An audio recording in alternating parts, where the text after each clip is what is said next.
Y el licenciado Rubén nos va a hablar sobre algunos recuerdos que tuvo de su juventud, de su infancia, el cambio que ha habido en la estructura de este monumento y también la arquitectura del mismo. Licenciado. Pues fíjate, Dulce María, fíjate, amigo, que realmente cuando yo vengo aquí al exconvento de Santo Domingo, pues es llenarme nuevamente de una serie de recuerdos, pues realmente de una sorpresa que no puedo separarla de mí. Porque cuando yo estudié en el Instituto de Ciencias y Arte del Estado, veníamos con algunos compañeros a este lugar que prácticamente estaba en ruinas.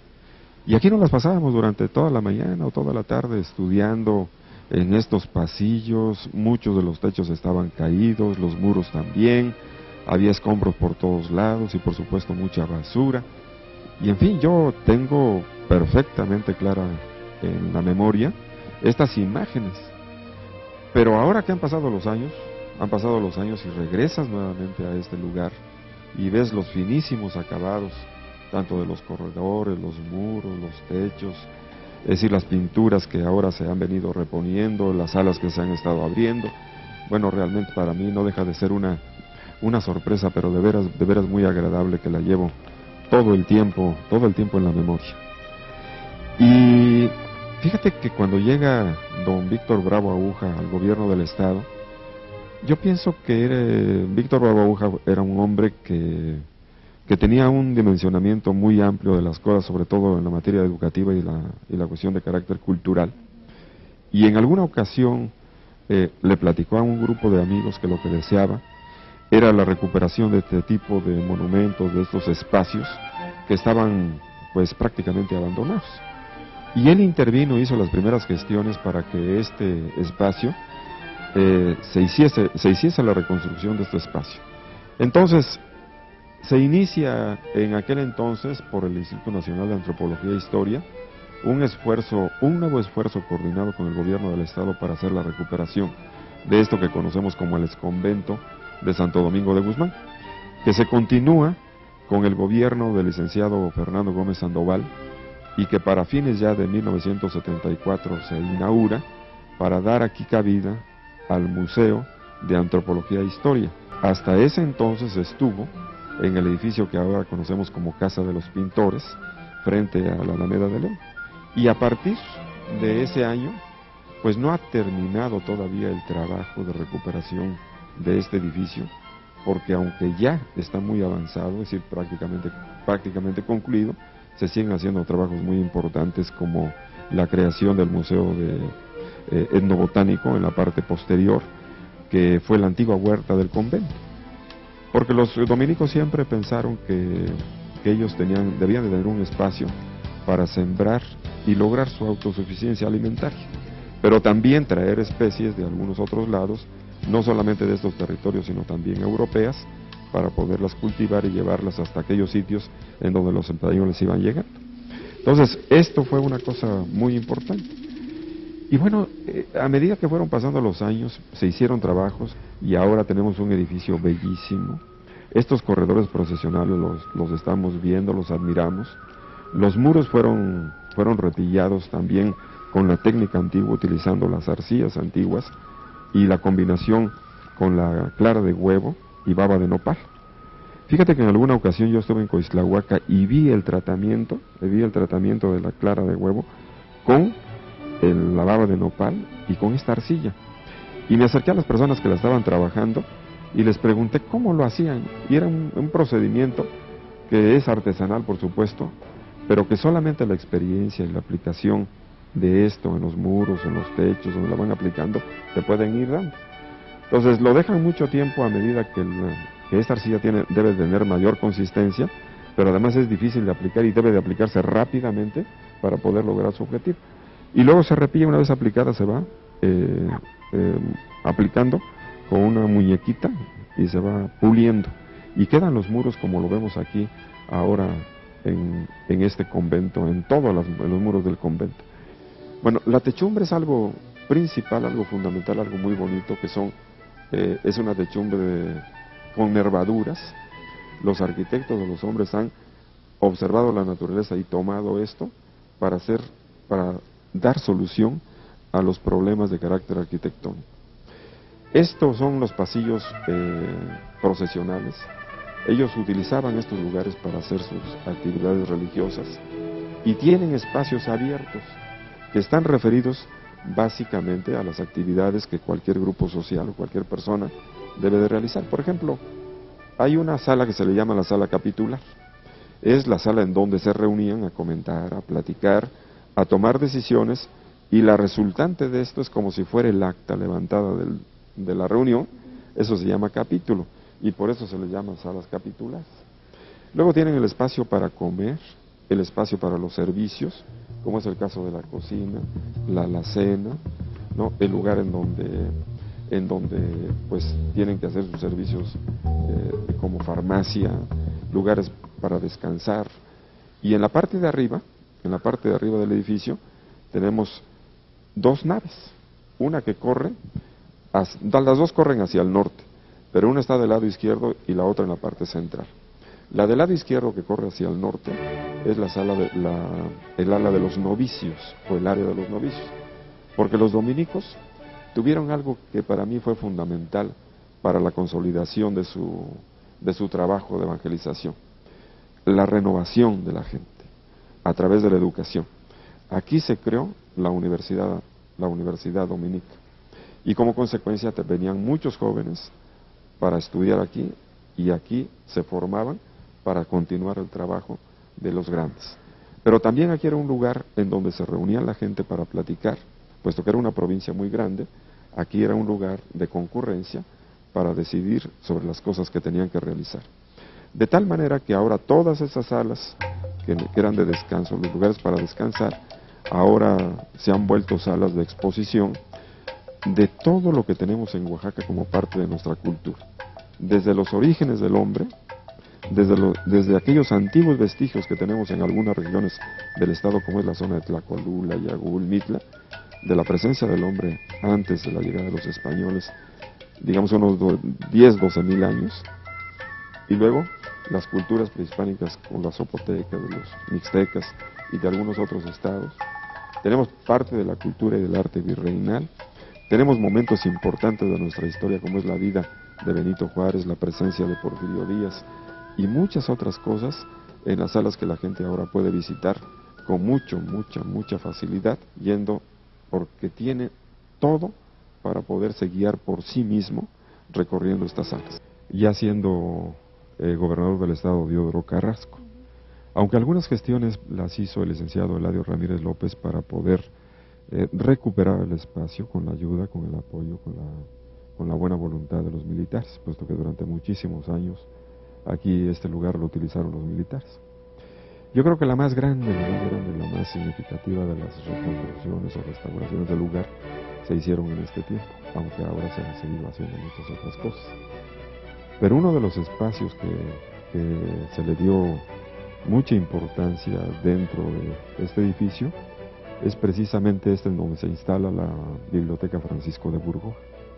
Francisco de Burgoa fue un oaxaqueño que estudió en la Universidad Dominicana, que egresa de la Universidad Dominicana y que se convierte en uno de los historiadores que hasta hoy leemos. Los que queremos saber del Oaxaca de ese tiempo, tenemos necesariamente que ocurrir a Francisco de Burgoa. Algunos consideran que Francisco de Burgoa es el autor también del proyecto decorativo del templo de Santo Domingo de Guzmán, que de verdad es una maravilla, ¿no? Si todos los conocemos y lo admiramos. Pero bueno, este lugar se llamó, o se le llamaba, la Sala de los Mixtecas, seguramente por la importancia que tuvo en el contexto general del estado la presencia de los frailes dominicos en la zona de la Mixteca y todo lo que se hizo en materia de construcción en esta zona. Monumentos tan prominentes o tan relevantes como el de Coixtlahuaca, Santo Domingo Yanguitlán, San Pedro y San Pablo de Tepozcolula, que forman o conforman la ruta dominica. Bueno, pues se pensó qué cosas se podía hacer en este lugar y se llegó a la conclusión de hacer una biblioteca con el apoyo de la Universidad Autónoma Benito Juárez de Oaxaca, que tenía un acervo bibliográfico muy importante de documentación antigua de los mismos dominicos. Rodolfo Morales, que en paz descanse, nuestro maestro, de Aquino, de Zárate, de Hernández, de todos ellos que han participado, por supuesto, y muchos otros ciudadanos que han participado, con el fin de que se vayan logrando en Oaxaca espacios de esta naturaleza. Entonces, mira, nosotros los oaxaqueños tenemos necesariamente que valorar todo esto, porque esto no se puede hacer de un día para otro. Esto es todo un proceso en donde se conjugan los esfuerzos, las voluntades, los conocimientos, muchas cosas de las personas que participan. Entonces no es solamente construir los anaqueles, ahí intervienen ebanistas, carpinteros, la decoración del propio espacio, tienen que ser artistas que conozcan del manejo de las tierras, de la combinación de los colores, para poder dar el mismo colorido, el mismo dibujo que tenía antiguamente.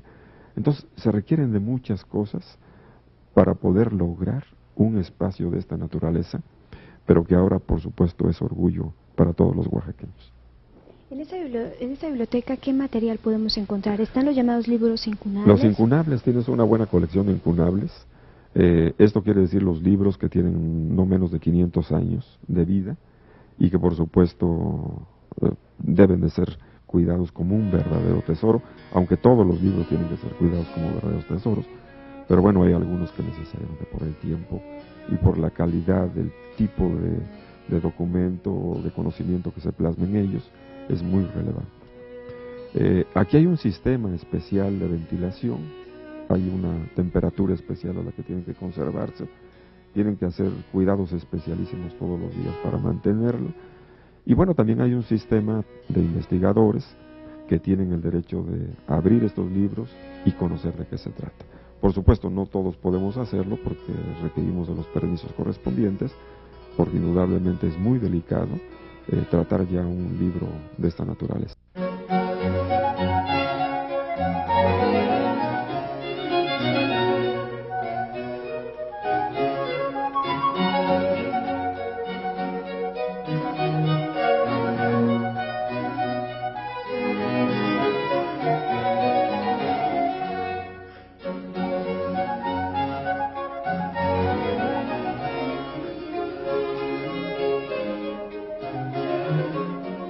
Lo que se han preocupado mucho los organizadores o administradores de esta biblioteca es en mostrar documentos valiosos, libros, actas, alguna cosa relevante que tengan en las vitrinas. Permanentemente se están renovando estas exposiciones con el fin de que las personas vean la calidad de material con el que se cuenta en esta biblioteca Francisco de Burgua, que yo creo que hay pocas o quizás esta es la única en el país. Y de esto nos debemos de sentir muy orgullosos los oaxaqueños. ¿Qué temas se abordan, licenciado, en los diferentes de todo libros? tipo, de todo tipo. El histórico, que es una cosa muy frecuente en Oaxaca, pero también tienes estudios muy importantes relacionados con la cuestión de la flora, de la fauna de Oaxaca, de los pueblos, de las comunidades, de la historia de cada uno de esos pueblos. En fin, tienes documentos muy variados, que abarcan muy diferentes temas y que lógicamente son un material valiosísimo para todos los investigadores. Sí, efectivamente, fíjate que, bueno, afortunadamente el Instituto Nacional de Antropología e Historia y en general Conaculta es un espacio que utiliza ahora para exposiciones temporales, sobre todo en la planta de abajo, en donde está la sala de Profundis, donde está la sala de servicios, donde está la sala audiovisual, para presentar exposiciones muy variadas que vienen de algunos otros estados de la República, sobre todo lo referido a la parte de carácter prehispánico. Últimamente hubo una exposición muy interesante maya que nos mostró piezas pero de veras muy bonitas del arte maya, y así durante todo el año. Pero en la parte de arriba, que es la parte que a nosotros nos gusta, nos interesa como oaxaqueños, o debe de interesarnos como oaxaqueños, es que se crea salas museográficas que llevan toda una continuidad desde el origen del hombre en este territorio. Todos los antecedentes más antiguos, digamos de 10, 12 mil años antes de la llegada de Cristo, es decir, de la época cristiana, ya se encuentran algunos vestigios en algunas partes de la presencia de gente, de personas, y de las cosas que hacían, por ejemplo, como recolectores o como ya sedentarios, ¿no? Y se van presentando en cada una de estas salas.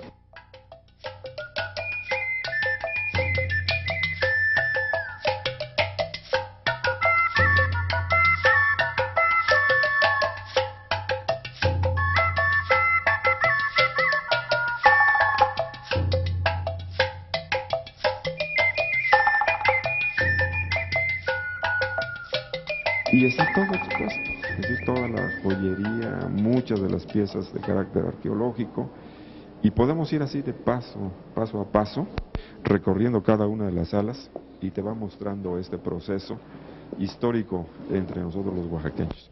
Hay salas dedicadas exclusivamente a la cuestión de las urnas, hay salas dedicadas específicamente a la utilería que utilizaban los soldados españoles, a las primeras pinturas que se hicieron tanto en blanco y negro, que eran pinturas murales al fresco, que se utilizaron por ejemplo en Cuilapan de Guerrero, en San Juan Bautista, allá por Tlacolula, San Juan Bautista Teitipac en Tlacolula, en fin, y vamos caminando a través de las salas y nos vamos encontrando con representaciones de cada una de las épocas que históricamente ha vivido Oaxaca.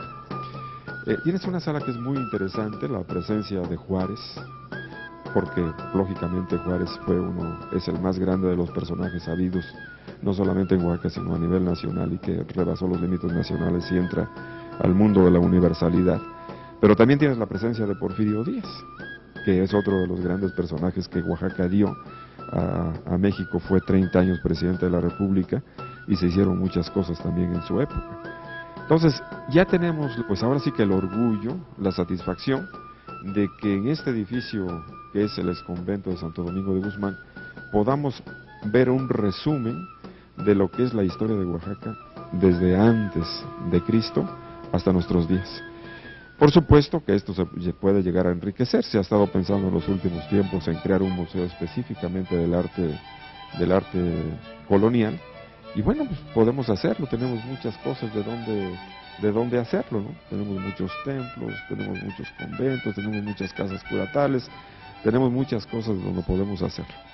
Pero bueno, esto por lo menos para nosotros es hoy el resumen de lo que es la historia de Oaxaca, y la podemos ir viendo paso a paso en cada uno de los espacios que podemos visitar aquí en el exconvento de Santo Domingo de Guzmán. Desafortunadamente, ya para cuando se inicia la independencia nacional y se anuncia la llegada a Oaxaca de José María Morelos y Pavón, entonces se utiliza por primera vez como un reducto militar. Y a partir de entonces, o sea del año de 1812, porque José María Morelos y Pavón llega a Oaxaca el 25 de noviembre, ya se usa prácticamente durante todo el siglo XIX como un campamento, como un reducto militar, como una fortaleza militar, porque generalmente aquí se parapetaban y aquí eran en los lugares más seguros de la ciudad para poderse cubrir del ataque de aquellos que venían en oposición al gobierno o para favorecer el gobierno, ¿no? Y así se utilizó no solamente Santo Domingo de Guzmán, sino se utilizó también el convento de los betlemitas de Guadalupe, se utilizó el Carmen Alto, se utilizó el de la Soledad, porque realmente son casas muy fuertes, son casas construidas con materiales muy recios y como consecuencia lugares propios para poderse defender. Y cuando llega don Eulogio Guilo a Oaxaca en el año de 1887, como último obispo de Oaxaca y primer arzobispo de Oaxaca pronto, tramita ante la presidencia de la República, o sea, ante Porfirio Díaz, que era amigo de él, la recuperación del edificio, sobre todo del templo. Y se le entrega el templo, se le entregan algunos espacios para poder apoyarlo también en algunas tareas, pero fundamentalmente el templo. Y pasan los años. Después se van utilizando poco a poco algunos otros espacios, pero cuando definitivamente ya se ocupa un espacio mayor, te decía al principio, es cuando don Víctor Bravo Aguja solicita la entrega del edificio para su restauración, pero entonces ya estamos hablando de 1968, 1969, y se continúa la restauración del edificio hasta 1974, que fue la primera intervención más valiosa en ese tiempo. Y bueno, 20 años después se hizo todo lo demás.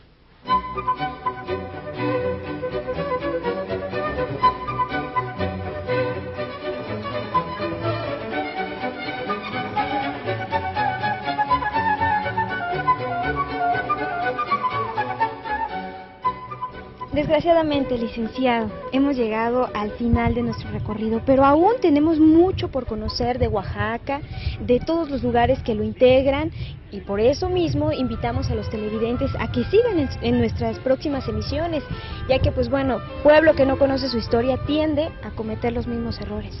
Bueno, pues a mí me ha dado mucho gusto que estés este día conmigo, que platiquemos, que comentemos, que veamos algunas cosas de Oaxaca.